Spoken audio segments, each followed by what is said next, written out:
আমি আইছিলাম পূরবীর বিএমসিতে নিবিলা গাখির মানে জোরে করে ঠান্ডা করা হয়। বাইরে 4-5টা এসি লাগাইনা আছে, 2টা জেনারেটর আছে। আর ভিতরের পরিবেশটা দেখে নিগো।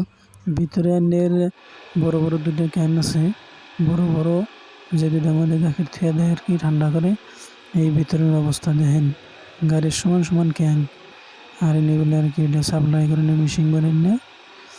তো দেখতে পারতেছেন 4-5টা আর কি বড় বড় এসি। তো আমি আইছিলাম পূরবীর বিএমসিতে নিবিলা গাখির মানে জোরে করে ঠান্ডা করা হয়।